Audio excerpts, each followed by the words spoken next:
Okay, so hey weirdos, I'm back with that hurt. This is awkward. Wait, let me make wait.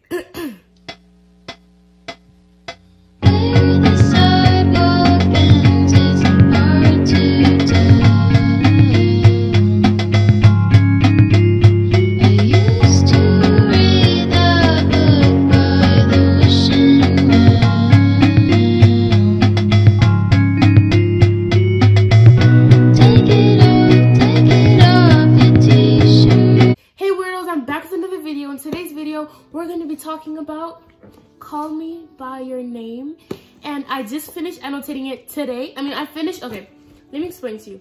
I finished the book like a month ago, basically 2019, but I like annotating my books because I'm a perfectionist when it comes to books, which I didn't know about myself till I started reading this specific book. You know, this is the first book in my life that I started annotating.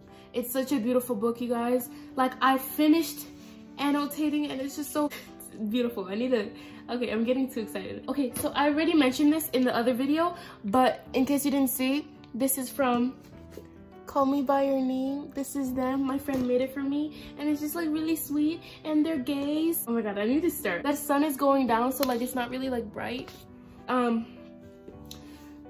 Okay, so the book, Call Me By Your Name. I first got it like December 14th or 15th, around that area, because my sister couldn't hold her excitement to just like show me the book itself. So like, wait, she couldn't hold it in to, wait, let me like, okay, I'm getting nervous. You guys like what I do with my hair? I might like wear this hairstyle tomorrow at school because I don't feel like doing my hair. And so my sister got me this book and I really love it. It's so beautiful. It's a beautiful love story. I watched the movie like 2 times. I'm going on my 3rd, and so it's just okay, let's start, because we're gonna make a sequel of this book. I might make like 3 videos today, I don't know. So this book, it's about, let me read the back for you guys. This is the summary. Call Me By Your Name is the story of a sudden and powerful romance that blossoms between Call Me By Your Name is the story of a sudden and powerful romance that blossoms between an adolescent boy and a summer guest at his parents' cliffside mansion on the Italian Riviera. I don't know that word. Each is unprepared for the consequences of their attraction when, during the restless summer weeks, unrelenting currents of obsessions, fascinations, and desire intensify their passion and test the charged ground between them. Recklessly, the two verge towards the one thing both fear they may never truly find again: total intimacy. It's such a beautiful story, guys. I honestly cried. Like, I don't know if I was crying because I ended the book or because the book was so beautiful. I don't know, but like, I wasn't like, ooh, you know, I was just like sad. It was like happy but sad tears, you know, because I finally finished the book. But we're gonna talk about part 1 and we're gonna end with part 4. If you're not like a book person, this video might be boring for you, so I suggest you like dip, you know, you say deuces, you know. But this book means a lot to me. This book means so much to me, so I'm gonna talk about it. And yeah. Part 1, I wrote down like a summary of my opinion towards the book, or what I like learned. Okay, so this is what I wrote down right here. Look at my handwriting, kind of looks professional. It says, part 1 was hella cute, period. Elio fantasizing about what he wants to do and wants to be done by Elio is such a mood, period. I learned that in a way it's normal to react as our own would when touched with a crush. I learned that Elio is such a cute weirdo man. This part mainly focused on Elio's romantic feelings for Oliver and how he can't control them. I love that I could relate to the physical reactions we had when Oliver was around. I can relate. It's such a beautiful story. I'm gonna quote my favorite parts, you know? There's a lot, but there's gonna be a lot. I don't know how long this video is gonna be, honestly, because like I don't want it to be too long. But okay. One of my favorite quotes is on page 5, and it goes, when he sat next to me and it finally dawned on me that despite a light tan acquired during his brief stay in Sicily, Sicily. Earlier that summer, the color on the palm of his hand was the same as the pale, soft skin of his soles. Oh, sorry, there's people outside. Of his soles, of his throat, of the bottom of his forehead, which hadn't really been exposed to much sun. Almost a light pink, as glistening and smooth as the underside of a lizard's belly. Private, chaste, unfledged, like a blush on an athlete's face or an instant of dawn on a stormy night. It told me things about him I never knew to ask. It's so beautiful, bro. He was like, he's such a little creep. Like Elio is such a little creep. Like, oh my God. Like the things that went down in this book, it got you thinking. It's like, oh my God, I don't want to keep reading, but I have to. Oh my God, you guys, when I kept reading, in the movie, Oliver had short hair, but in the book, it said he had long hair. I did not know. Like, I'm just imagining Armie Hammer with like long hair, and I'm just like, wait, like, whoa, you know? I'm gonna literally read all of the quoted. Okay, cool. Next one, on page 8, it says, you see me. This is actually a beautiful quote. I actually like it. Okay, it was like, you see someone, but you don't really see him. He's in the wings. Or you notice him, but nothing clicks, nothing catches. And before you're even aware of a presence, or I'm sorry, I'm kind of nervous, of a presence or of something troubling you, the 6 weeks that were offered you have almost passed, and he's either already gone or just about to leave. And you're basically scrambling to come to terms with something which unknowingest to you has been brewing for weeks under your nose. I can't read, it's weird. Under your very nose, and bears all the symptoms of what you forced to call I want. Let me read that again, because that was really bad. You see someone, but you don't really see him. He's in the wings. Or you notice him, but nothing clicks, nothing catches.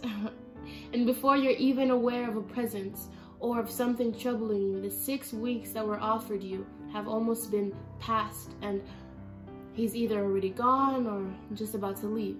And you're basically scrambling to come to terms with something which, unbeknownst to you, has been brewing for weeks under your very nose and bears all the symptoms of what you forced to call I want. Oh my God, it's so beautiful. Okay, another one is, I feel like that one is just really sweet. Wait, but it might have started way later. Oh, this is when he's going back, like remembering things. It's not like right then in the past, but he's going, because he's in the future, but remembering in the past. That makes no sense. You have to read the book yourself to understand it, because it's kind of confusing if you haven't like read it. But part 1 is just really beautiful. He was going to be a difficult neighbor, because better stay away from him, I thought. To think that I had almost fallen for the skin of his skin, his chest, his feet that had never touched a rough surface in their existence, and his eyes, which when their other kinder gaze fell on you, came like the miracle of the resurrection. Damn, bitch, the fuck? This is a lot of... Came like the miracle of the resurrection. You could never stare long enough, but needed to keep staring to find out why you couldn't. This book is just so beautiful. I feel like from part 1, there's a lot, but I'm gonna skip through them. This quote is my favorite quote in part 1 because it's so beautiful. It's on page 13. It says, I knew exactly what phrase in the piece must, because he was, okay, this is when in the movie, if you've already seen the movie but you haven't read the book, it's when he's playing the piano and then Oliver comes over and he's like, play this song. And he's like, no, I'm gonna mix these songs together to make it sound better for your ears. And then Oliver's like, no, I want you to play this specific song. And then they're just like, no, you know? So this is when he actually played the song. Okay, you ready? I knew exactly what phrase in the piece must have stirred him the first time. And each time I played it, I was sending it to him as a little gift, because it was really dedicated to him, as a token of something very beautiful in me that would take no genius to figure out, and that urged me to throw in an extended cadenza, just for him. We were, and he must have recognized the signs long before I did, flirting. Oh my God, it's so cute. Okay, cool. Okay, another one is, this one's kind of really cute. I like this quote. "We are not written for one instrument alone. I am not, neither are you." I really like that quote. Like, if you're, like, into music or you're a musician, that quote hits you hard, you know? It hits you, like, really hard, you know? Like, it hits you in the chest. Okay, so when you're probably confused about what I'm reading because you probably don't know. Elio is a 17-year-old boy and Oliver is a 24-year-old man. So it's kind of like wrong, but you know, nobody cares. It's a book. But anyways, it's fiction. I actually thought it was nonfiction for a good minute, but it turned out to be fiction, which I was like, whoa, you know? But Elio is a 17-year-old boy and Oliver is a 24-year-old man. And so as the summary said, so it's summer. Let me start there. It's summer. And so every year at Elio's parents' house, they always have a guest come over from all over the country to just visit, you know, to stay there, to either work on something or to just, like, you know, visit, because I guess they feel lonely in that house or something and they like having guests over every year. So this year, Oliver came. This man, he's white, he has long hair. I did not know he had long hair. Like, I was assuming, I was like, no, he doesn't have long hair. That's just weird, you know? Like, you know, not weird, but like, I was just like, because the movie, they portrayed him with short hair. They're like making him all like sophisticated and everything. But he's like a little hippie and everything. And like, it's kind of cool. But like, anyways, he stays over for 6 weeks, I think. Yeah, 6 weeks. He stays over. And so in those 6 weeks, something happens, you know? Love. And they're both men. So this is not obviously a straight book. If you're looking for something straight, this is not the book to read, you know? So, sorry, this guy is just like outside playing with his dog and it's distracting me. Like, I'm trying to get to the point. And so at first, Elio didn't know what he was. He wasn't even confused. He didn't even like bother to think about it because I feel like he thought he understood himself so much. He didn't really like bother to question his bisexuality. When Oliver came, his face, his skin, everything about him was just so attractive, and like it made him so curious, you know? So he started fantasizing about stuff, and he did some stuff that are not okay. Let me read you what he did. Like, some points, this boy, I'm telling you, this little freaky boy. Okay, let me read you the bathing suit scene. So I annotated the parts to make it easier for my brain. Okay, so the bathing suit scene was on page 61, and this is not okay. Elio, like, oh my god. I might even not read it because, oh yeah, this book is rated R, so it's not for kids. So if you're a kid watching this video, it's not for you, kid. You know, you need to exit out. I mean, I'm a kid myself, but like, I'm mature. So I'm basically a 26-year-old, you know? So anyways, I brought the bathing suit to my face, then rubbed my face inside of it. This boy is kind of like, oh my god, like, okay, because Oliver wasn't home, and so he wears like 5 bathing suits, and those 5 bathing suits like represent how his mood is gonna be. And this one, I think, was the red bathing suit. Okay, wait. I brought the, oh my god, okay, wait. I brought the bathing suit to my face, then rubbed my face inside of it, as if I were trying to snuggle into it and lose myself inside its folds. So this is what he smells like when his body isn't covered in sustained lotion. This is what he smells like. This is what he smells like. I kept repeating myself, looking inside the suit for something more personal, yet than his smell, and then kissing every corner of it, almost wishing to find hair. Ah! Okay, it's cool. Anything to lick it. To put the whole meaning to this, I can't read this. Okay, if I could only steal it, keep it with me forever, never ever let Mafalda, that's the maid at their house. She helps out cleaning. She's been with them for a long time, so that's Mafalda. That's what I call it. I don't think that's how you pronounce it, but I called her Mafalda, you know? Wash it, turn it to it in the winter months at home, and on sniffing it, bring him back to life, as naked as he was with me as at this very moment. He wasn't naked, he's just crazy, he's imagining shit. On impulse, I removed my, oh my god, I can't read this, I'm sorry, I really can't. On impulse, I removed my bathing suit and began to okay, wait. This boy is kind of like crazy, you know? I guess he's like, the author is trying to show, like, I feel like everyone, I don't know what I'm saying. I'm gonna just stop. Okay, so he said, on impulse, I removed my bathing suit and began to put his on. I knew what I wanted, and I wanted it with the kind of intoxicated rapture that makes people take risks they would never take, even with plenty of alcohol in their system. I wanted to come, oh, we're done. So anyways, that you should read it yourself to find out how his imagination works, because it's very vivid. If you read it, I was so embarrassed to read it in class because my teacher, she's like, you guys can bring a book from home and read it.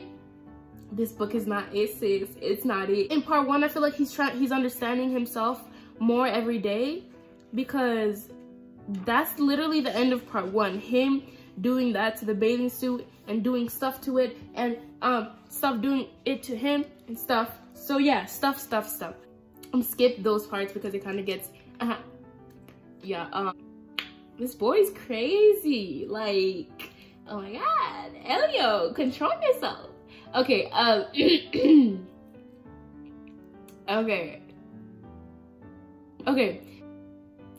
wait. I'm trying to read parts that I'm not gonna get restricted on YouTube. But the smell of him was all around me, wholesome and forgiving, like the strange scent which had suddenly come over my entire body when an elderly man who happened to be standing right next to me in a temple of Yom Kippur, I don't know, placed his talus over my head till I had all but disappeared and was now united with a nation that is forever dispersed, but which from time to time comes together again when one being and another wraps themselves under the same piece of cloth. I forgot to mention, but they're both Jewish, so just to like clarify, yeah. Okay, I put his pillow over my face, kissed it savagely, and wrapping my legs around it, told it what I lacked the courage to tell everyone else in the world. Then I told him what I wanted. It took less than a minute. The secret was out of my body. So what if he saw? So what if he caught me? So what? On my way from his room to mine, I wondered if I'd ever be mad enough to try the same thing again. That evening, I caught myself keeping careful tabs on where everyone was in the house. The shameless urge was upon me sooner than I did ever imagine. It could have taken nothing to sneak back upstairs. He's a horn dog, you know. He's very horny for Oliver. Like, you know, I kind of wish we got Oliver's perspective of this book. Like, in this book, that would have been great, you know. I mean, we kind of got a little of it, but it wasn't enough, author. It wasn't. Look, bro, I'm telling you, this is what I'm reading because it's important. There's really, like, part 1 isn't really that. I mean, it's interesting, but it's not like bam, you know. In the middle, it gets like bam, bam, you know. It shocks you, you know. The last page of part 1, it says, but what? He's telling us what he told the pillow, because he's kind of weird like that, you know. Weirdo gang head ass. He said, but what I'd spoken into his pillow revealed to me that, at least for a moment, I'd rehearsed the truth, gotten it out into the open, that I had in fact enjoyed speaking it. And if he happened to pass by at that very moment, I was muttering things, I wouldn't have cared. I wouldn't have dared speak to my own face in the mirror. I wouldn't have cared, wouldn't have minded. I let him know. Let him see. Let him pass judgment too if he wants. Just don't tell the world. Even, bro, this boy could be like a rapper. He's kind of like mad. Okay, ready? You just don't tell the world, even if you're the world for me right now. Even if in your eyes you stand even if in your eyes stands a horrified, scornful world, the steely look of yours, Oliver. I'd rather die than face it once I've told you, period. But I think in the pillow, okay, so I didn't even highlight this part. These are my highlights. I'm missing one, guys. My orange highlighter, I think it's gone. It's here somewhere. They all have meanings. They all have meanings. This is this like is love. Oh wait, I found it. These are my highlights. This is the main one. This is like love. This represents love and everything beautiful, which I didn't find it till like I was in part 3, so you know. But there's really nothing, there's no purple highlighted in here because in part 1 it's just lust. There's no love yet. It's just lust and horniness of Elio. He's like a fucking horn dog, and it's just showing how much of a teenager he is, like how puberty hits hard, puberty hits home, and so he's like a horn dog and shit. But I think he whispered, "Is it better to speak or to die?" Isn't that the title?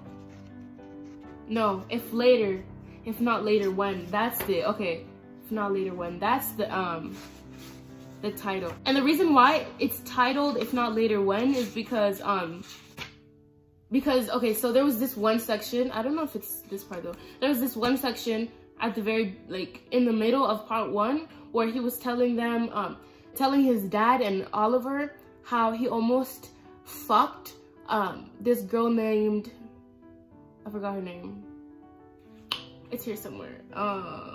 Anyways, he kind of played her really hard, but he was telling his dad and Oliver how he almost like slept with this girl, and he was trying to like show that he's a player or something. He was trying to show Oliver that I have a life too, I could fuck people too or some shit.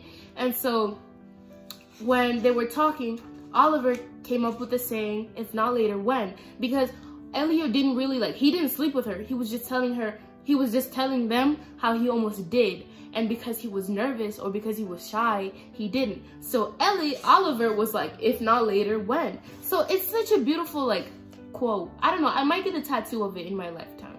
If not later, when. It doesn't just represent the book or Call Me By Your Name. It's just like, it's a life lesson. It's like a life learning lesson. It's like a life experience. If not later, when? Like, if you're not gonna do it now, when are you gonna do it? You know, it's like, oh my god, the sun is setting, what the fuck? That's part 1. I find it really beautiful, and that's my favorite quotes, and it's just really pretty, and I love it. Okay, so I might make 2 videos, 3 videos, I don't know. Okay, so I have to hurry, the sun is really going down. Okay, so part 2, Monet's Berm. This part was so fucking epic, bro. Like, it was fucking epic. So in part 2 is where everything happened. Part 2 is where every fucking thing happened, bruh. Okay, so I'm thinking that both of them are in fact bisexuals, because Elio slept with this girl, I forgot her name, but it's kind of mean that I forget because she's important too. Elio slept with this girl that he was using, which kind of hurt. That's one thing I didn't really like about Elio. He was using this girl for himself. Like, she has feelings, bruh. She has emotions, bruh, you know? But and then Oliver, I feel like Oliver, I mean, he's older, so he was more mature when it comes to feelings, you know? He slept with this other girl too, and they broke up eventually. So I feel like they were both bisexuals, honestly. Okay, so how effortless and free the moment of his shoulder blades each time he shifted. How thoughtlessly they caught the sun. Did they taste of the sea to the woman who had lain under him last night and bitten into him, or of his sustained lotion, or the smell that had risen from his sheets when I went into them. How I wished I had showered like them. Oh shit. Okay, wait. This was like a quote everyone knows. How I wish I had shoulders like his. Wait, how I wish I had shoulders like his. Maybe I shouldn't long for them if I had them. Maybe I wouldn't long for them if I had them. Wow. It's so pretty. Like, I don't know. Yeah, so I'm gonna skip because there's like too many quotes. Honestly, I might just go to the scenes that are really important to me and that I think are like really beautiful and that I love. Okay, so the first kiss was on page 80. First kiss. They were at like this little hill, if you've seen the movie, they kind of did really good. Like, they did really good, like, showing how the book is. They did fucking great. At first, Elio took Oliver to this little area, like this little lake area where he sits, no one else knows about. He just reads and sits there, you know, and he's always dreamed of inviting someone there. And guess who? Oliver finally exists. He took him there, and I think he was the first person he took there because, you know, and so they started playing around. And so in the movie, he was like, it never occurred to me that I had brought him here not just to show him my little world, but to ask my little world to let him in, so that the place where I came to be alone on summer afternoons would get to know him, judge him, see if he fitted in, take him in, so that I might come back here and remember. Here I would come to escape the known world and seek another of my own invention. I was basically introducing him to my lounge pad. All I had to do was list the works I'd read here, and he'd known all the places I've traveled. I like the way you say things. Why are you always putting yourself down? That scene was in the movie. That line was in the movie, which they did amazing. Like, I'm glad they put that in there. Okay. I shrugged my shoulders. Was he criticizing me for criticizing myself? I don't know. So you won't, I suppose. Are you scared? Wait, are you so scared of what others think? I shook my head, but I didn't know the answer. Or perhaps the answer was so obvious that I didn't have to answer. It was moments such as these that left me feeling so vulnerable and naked. Push me, make me nervous, and unless I push you back, you've already found me out. Later on, skip. It's like literally the next page. They went biking, because they went biking together. And so they found a little hill to just sit down and chill. And so this is, like, I'm skipping a lot. If you really want to, like, get into, like, not too much details, but enough details, watch the movie, because the movie's so beautiful. It's really, like, it's just so beautiful. Oliver liked Elio, okay? He liked him from day one. But he tried to, like, push his emotions, like, away, because again, Elio is a minor and Oliver's like 24, and Oliver, he didn't really like his homosexual side. I don't think he liked, for a long time, I don't think he liked and accepted his bisexual side, you know? So, his gay side. So when he met Elio, it was like, oh my God, now I have to control myself even more. So over here, he was like, now in the silence of the moment, I stared back, not to defy him or to show I wasn't shy any longer, but to surrender, to tell him, this is who I am, this is who you are, this is what I want. There's nothing but truth between us now. And where there's truth, there are no barriers, no shifty glances. And if nothing comes of this, let it never be said that either of us was unaware of what might happen. I hadn't a hope left. And maybe I stared back because there wasn't a thing to lose now. I stared back with the all-knowing I dare you to kiss me gaze of someone who both challenged and flees with one and the same gesture. And then this is what Oliver said. You're making things very difficult for me. Like, who says that? Like, oh my God, calm down. Was he by any chance referring to our staring? Sometimes Elio is so fucking dumb. Like, you know the answer. Like, are you just like confused? Like, bro, come on now. I didn't back down. Neither did he. Yes, he was referring to our staring. Why am I making things difficult? This was Elio speaking. My heart was beating too fast for me to speak coherently. I wasn't even ashamed of showing how flushed I was. So let him know. Let him. This is what Oliver said. Because it would be very wrong. Would? I asked. Was there a ray of hope then? He sat down in the grass, then lay down on his back, his arms under his head as he stared at the sky. Yes, would. Well, yes, would. I'm not going to pretend this hasn't crossed my mind. I'd be the last to know. Well, it has. There. What did you think was going on? Going on?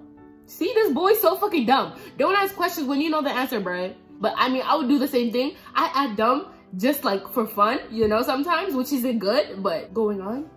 I fumbled by way of a question. Nothing. I thought about it some more. Wait, I thought about it some more. Nothing. I repeated, as if what I was vaguely beginning to get a hint of was so amorphous that it could just as easily be shoved away by my repeated nothing, and thereby fill the unbearable gaps of silence. Nothing. I see, he finally said. You've got it wrong, my friend. My friend? Bruh, who the fuck is you talking to? My friend. Don't say my friend. Nah, you know it's more than friends, bruh. My friend. Chilling condensation in his voice. If it makes you feel any better, I have to hold back. It's time you learned too. The best I can do is pretend I don't care. That much we've known for a while already. He snapped right away. I was crushed. All these times when I thought I was lying him by showing how easy it was to ignore him in the garden, on the balcony, at the beach, as he had been seeing right through me and taking my moves for the peevish textbook gambish it was. Okay, and then he got mad. So they started talking and it got pretty boring, you know. They started talking about Mohammed's Burm and shit. Okay, now this is where the kiss happens. I don't know if I'm gonna make sequels because this, okay, it's cool. Okay, he said, "You're the luckiest kid in the world," he said. "You don't know the half of it." I let him ponder my statement. Then, perhaps to fill the silence that was becoming unbearable, I blurted out, "So much of it is wrong, though." "What? Your family?" "That too. Living here all summer long, reading by yourself, meeting all these dinner drudges, your father dredges up at every meal. Who's making fun of me again?" I smirked. No, that wasn't it either. He paused a moment. "Us, you mean?" I did not interrupt. "Let's see, then." And then they kissed. Let me read to you how beautiful it was. Okay, ready? "And before I knew it, he slided up to me. We were too close, I thought. I'd never been so close to him, except in a dream, or when he cupped his hand to light my cigarette. If he brought his ear any closer, he'd hear my heart. I'd seen it written in novels, but never believed it until now." He stared at me right in the face, as though he liked my face and wished to study it and to linger on it. Then he touched my nether lips with his fingers and let it travel left and right and left again and again, as I lay there, watching him smile in a way that made me fear anything might happen now, and there'd be no turning back. That this was his way of asking, and here was my chance to say no or to say something and play for time, so that I might still debate the matter with myself. Now that it had reached this point, except that I didn't have any time left because he brought his lips to my mouth, a warm, I don't know that word, "I'll meet you halfway," but no more further kiss, till he realized how famished mine was. I wished I knew how to calibrate my kiss the way he did. But passion allows us to hide more, and at that moment on Monet's Burm, if I wished I had everything about me in this kiss, I was also desperate to forget the kiss by losing myself in it. And then after this boy had the courage to say, "Better now?" Of course better now, Oliver. Like, I did not answer, but I lifted my face to his and kissed him again, almost savagely, not because I was filled with passion, or even because his kiss still lacked this zeal I was looking for, but because I was not sure our kiss had convinced me of anything about myself. I was not even sure I had enjoyed it as much as I'd expected, and needed to test it again, so that even in the act itself, I needed to test the test. My mind was drifting to the most mundane things. So much denial. A 2-bit disciple of Freud would have absurd. I squelched my doubts with a yet more violent kiss. I did not want passion. I did not want pleasure. Perhaps I didn't even want proof. Oh my god, this boy's so fucking confusing, like, bro. And I did not want words, small talk, big talk, bike talk, book talk, any of it. Just the sun, the grass, the occasional sea breeze, and the smell of his body fresh from his chest, from his neck and his armpits. Just take me and mold me and turn me inside out, till like a character in Ovid, I became one with your lust. I became one with your lust. That's what I wanted. Give me a blindfold, hold my hand, and don't ask me to think. Will you do that for me? Oh my god, this book is so fucking beautiful. And then stuff happened. He grabbed when they were kissing, and Oliver was like, oh my god, no, don't grab it. Like, I told you no, one little kiss and we're done. But stuff happened, and I can't really like, this quote in part 1 was really beautiful. Don't let him be someone else when he's away. Don't let him be someone I've never seen before. Don't let him have a life other than the life I know he has with us, with me. Don't let me lose him. So fucking, because he got like, stuff happened and he was in the car. This part kind of scared me a little. I was like, Elio. The author literally let everything out, you know, because some people think, like, we all think about like crazy shit, but when the author let this out, I was like, oh my god, that's a little deep. If I didn't kill him, then I'd cripple him for life, so that he'd be with us in a wheelchair and never go back to the States. If he were in a wheelchair, oh my god, if he were in a wheelchair, I would always know where he was, and he'd be easy to find. I would feel superior to him and become his master now that he was crippled. This boy, like, I was scared. I was like, oh my god. You're letting everything out, author. Okay, okay, so there's this there's this section where Elio was jealous because Oliver was hanging out with the girl, and he was jealous. He was like, oh my god, I want Oliver. I want Oliver. Why does the girl have Oliver? So he was trying to make Oliver like the girl more. I don't know what he was doing. I was kind of confused. This is what he said. Not just to get him aroused in my presence, or to make him need me, but in urging him to speak about her behind her back, I'd turn Chiara, I don't know her name, bitch, Chiara, into the object of man-to-man gossip. It would allow us to warm up to one another through her, to bridge the gap between us by admitting we were drawn to the same woman. Perhaps I didn't want him to know I liked girls. Look, it's very nice of you and I appreciate it, but don't. That's what Oliver said. Because like, that was kind of like childish of Elio. I found that really childish, and like, stay in your lane, you know? Even though I really like Oliver, but like, I mean, Elio, it was just too much, you know?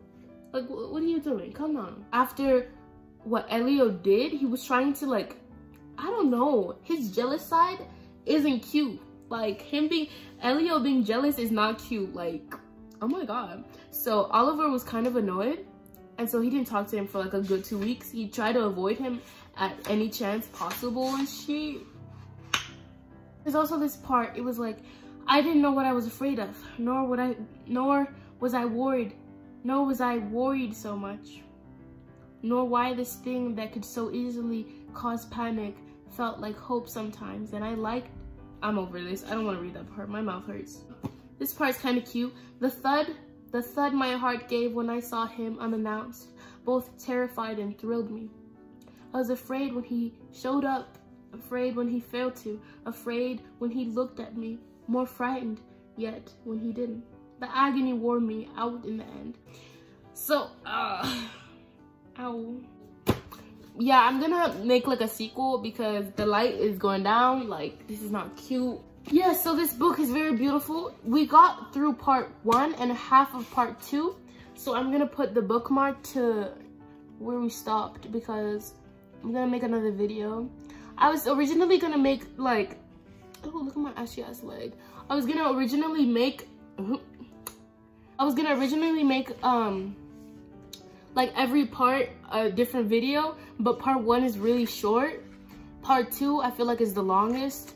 So we were in part 2, but we stopped at their first kiss.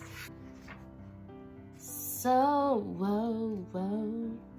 In another video, I'm gonna come back and talk to you guys more about part 2 because part 1 was kind of simple and easy and like stuff like that. But to summarize part 1, it was just basically about Elliot being horny and shit, him wanting more than a friendship and doing some things that were a bit questionable, you know. But I feel like everyone's like does it or think about, like they think about it. We fucking think about it. Book talks should be like, I don't know if I'm doing this right because I've seen like book talks on other books and it's like a 10-minute video about them talking about the book. So maybe that's what I should do. I don't know, but I don't know how to do this. That was part 1 of Call Me By Your Name and half of part 2. And yeah, and I hope you enjoyed this video. I'm sorry if this video bored you, but yeah, I'm gonna do like a little sequel of parts of this book. So we already covered part 1. We're halfway through part 2 and we're going to continue. There's only 4 parts, so it's not going to be long. It's going to be like probably 3 videos, and this is the second book. I haven't read it yet because I literally just finished annotating this today. So yeah, it's I watched a little clip on Instagram and people are saying that this is very like it fucks with your heart. So I don't know, but I'm really excited. I don't know if I'm gonna annotate this one because it's so clean, but I don't know. I'll see. When I'm older, I'm gonna come back to this because annotating is like basically like a diary now, you know? You wouldn't let anyone else read it because this is what you're thinking. But I love you so much and be safe. Sleep in if you're fucking tired. I don't know what time it is. Oh, it's 5. Oh my god, I need to clean. I love you so much and please be safe and I don't know what to talk about because I'm fucking tired and I love you. Make sure to subscribe, like, and comment, and make sure to buy yourself this book because it's so beautiful. Like, it's so beautiful. Like, but the ending fucks you up, bro. It fucks you all the way up. But that's gonna be for another video. Anyways, I love you so much. Be safe. Bye.